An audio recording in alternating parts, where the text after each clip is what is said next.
Hello everyone, welcome back to my channel. ఈరోజు మన ఛానల్లో వచ్చేసి గులాబ్ జామ్ రెసిపీ అయితే చూపిస్తున్నానండి. ఇది అందరికీ తెలిసిన రెసిపీనే, కానీ పిండి కలిపేటప్పుడు అండ్ చిన్న చిన్న ట్రిక్స్ ఉపయోగిస్తే కనుక మనకి డైలీ చేసుకునే దానికన్నా కూడా కొంచెం డిఫరెంట్గా అయితే వస్తుంది. సో అది ఎలా ప్రిపేర్ చేసుకుందో ఇప్పుడు చూద్దామండి. దీనికోసం నేను ఎంటీఆర్ది 500 గ్రామ్ది గులాబ్ జామ్ పౌడర్ అయితే తీసుకున్నానండి, ఇన్స్టెంట్ది. దీన్ని నేను కట్ చేసి ఒక కప్లోకి అయితే తీసుకున్నాను. సో కరెక్ట్గా ఈ కప్ కింద వచ్చిందనమాట. సో నేను ఈ కప్తోనే షుగర్ సిరప్కి వాటర్ మెజర్మెంట్ కూడా తీసుకుంటున్నాను. ఒక కప్పు గులాబ్ జామ్ పిండికి 2 కప్పుల షుగర్ని అయితే తీసుకుంటున్నాను అండి. షుగర్ తక్కువ తినే వాళ్ళైతే 1.5 తీసుకోండి, బట్ సిరప్ కావాలనుకుంటే 2 కప్స్ కంపల్సరీగా వేసుకోవాలండి. సో 2 కప్స్ షుగర్కి 2 కప్స్ వాటర్ కూడా వేసుకుంటున్నాను.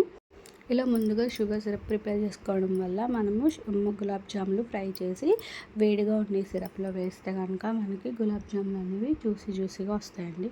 స్టవ్ని మీడియం ఫ్లేమ్లో పెట్టి ఇప్పుడు మనము గులాబ్ జాముల పిండిని అయితే మెత్తగా కలుపుకుందామండి. గులాబ్ జామ్ పిండిలో కొద్దిగా వాటర్ అండ్ కొద్దిగా మిల్క్ కూడా వేసుకొని ఇలాగా చపాతీ పిండిలాగా గట్టిగా కాకుండా మృదువుగా మునివేలతోటి మనము పిండిని సాఫ్ట్గా కలుపుకుంటే మనకి క్రాక్స్ అనేవి రావండి. ఇలా కలుపుకుని పిండి మీద ఒక బౌల్ కానీ తడిగుడ్డు కానీ వేసి ఒక 10 నిమిషాలు పక్కకు పెట్టుకోవాలి.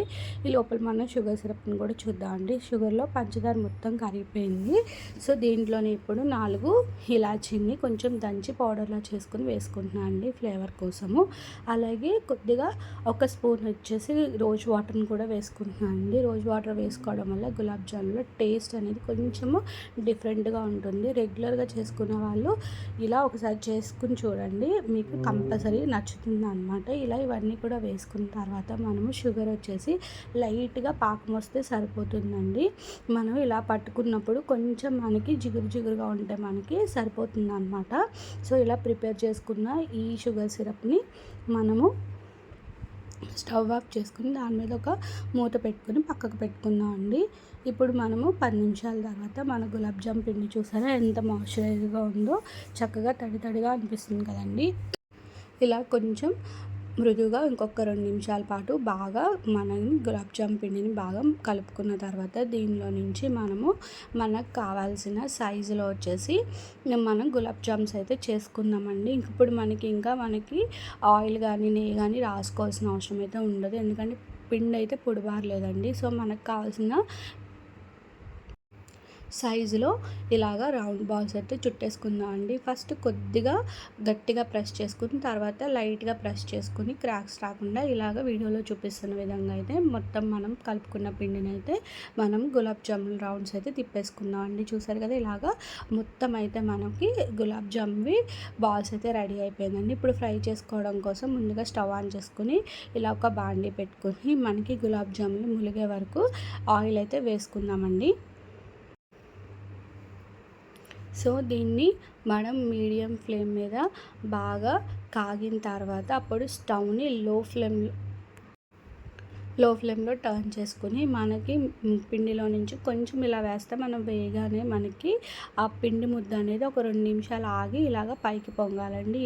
ఇది అనేది కరెక్ట్ టెంపరేచర్ అనమాట ఆయిల్ కాగడం కోసం. ఎందుకంటే గులాబ్ జాములు లోపల వేగి సరిగ్గా వేగకుండా ఉంటాయి కదండి. ఇలా మనకి ఆయిల్ హీట్ చేసుకోవడం వల్ల లోపల అండ్ బయట కూడా మనకి కలర్ అనేది త్వరగా రాకుండా మనకి పిండి లోపల కూడా వేగిన తర్వాత మనకి కలర్ అయితే వస్తుంది. ఒకటేసారి ఎక్కువ కాకుండా కొంచెం ఆయిల్లో ఇంకొక 2-3 పడతాయి అనుకున్నప్పుడే మనము ఈ బాల్స్ని ఆపేసుకుని వీటిని ఒక 2 నిమిషాల పాటు కదపకుండా తర్వాత గోల్డెన్ బ్రౌన్ కలర్ వచ్చేంత వరకు కూడా ఈ గులాబ్ జాములను అయితే ఫ్రై చేసుకుందామండి.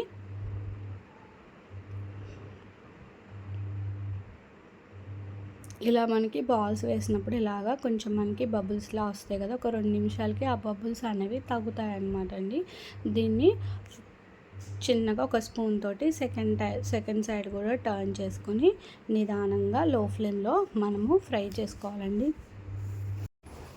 ఇలా ఫ్రై చేసుకుంటే మనకి లోపల ఉడకపోవడం అనేది అయితే ఉండదండి, చక్కగా వేగుతాయి అన్నమాట. సో వీటిని కొంచెం నిదానంగా ఇలాగ ఒక స్పూన్ సాయంతో సెకండ్ వైపు కూడా టర్న్ చేసుకొని నిదానంగా మనము ఫ్రై చేసుకోవాలండి. ఇలా ఫ్రై అయిన ఈ బాల్స్ అన్నిటిని కూడా మనము తీసుకుని మనం ఆల్రెడీ ముందుగా షుగర్ సిరప్ని అయితే ప్రిపేర్ చేసి పెట్టుకున్నాం కదండి, కొద్దిగా ఆయిల్ని ఇలాగ డంప్ చేసుకున్న తర్వాత ఇలా గోరువెచ్చగున్న మన సిరప్లో మనం ఫ్రై చేసుకున్న ఈ వేడివేడి గులాబ్ జామ్ బాల్స్ని అయితే వేసేసి ప్లేట్ని కవర్ చేసుకోవడం అండి. ఇలాగా మనం చేసుకున్న బాల్స్ అన్నిటినీ కూడా నీట్గా నిదానంగా ఫ్రై చేసుకుని వాటిని వేడిగా ఉన్నప్పుడు ఇలా షుగర్ సిరప్లో వేయడం వల్ల మనకి బాల్స్ లోపలికి కూడా షుగర్ సిరప్ వెళ్ళి మనకి చాలా సాఫ్ట్గా అలాగే జ్యూసీగా కూడా వస్తుందండి. మీకు వీడియోలో చూపిస్తున్నాను కదా ఎంత బాగా వచ్చినాయో. నేను తీసుకున్నవి పర్ఫెక్ట్గా అండి. ఒక కప్పు పిండికి 2 కప్పుల షుగరు అలాగే 2 కప్పులు వచ్చేసి వాటర్ వేసుకొని నిదానంగా అయితే ముందుగా షుగర్ సిరప్ని అయితే తీసుకున్నానండి. సో ఎమ్మి గులాబ్ జామ్ అయితే రెడీ అయిపోయిందండి.